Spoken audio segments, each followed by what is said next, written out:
আসসালামু আলাইকুম ভাই, কেমন আছেন? ওয়ালাইকুম আসসালাম ভাই, এই তো আছি ভাই ভালো। টাকাটা যে ধার নিলেন ভাই, এই মাসে তো দেওয়ার কথা ভাই, টাকাটা কি দিবেন না ভাই?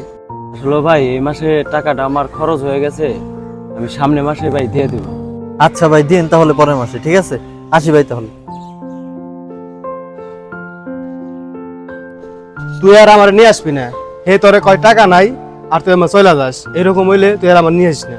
দেখ বন্ধু, আমাকে ইসলামে জোর জুলুম করে টাকা নেওয়ার নিয়ম নাই, বুঝছস না? মহান আল্লাহ তাআলা কইছে, যার কাছে তুমি টাকা পাও তারে তুমি সময় দাও। এই সময়ের মাধ্যমে মনে করো আমার মনে করো সব হইব, ওই পরিমাণ মনে করো সব পাম, বুঝছো? তার জন্য মনে করো হ্যাঁ জোর জুলুম করুন দেবো না। এ যখন সময় হয় হে মনে করো এমনি দিয়ে দিব, বুঝছো? এর জন্য আমি মনে করো কিছু বলতাছি না। এতে বন্ধু আমারই লাভ, এ যত সময় নিতেছে আল্লাহ আমার মনে করো ওর চেয়ে বেশি সব দিতেছে, বুঝো নাই?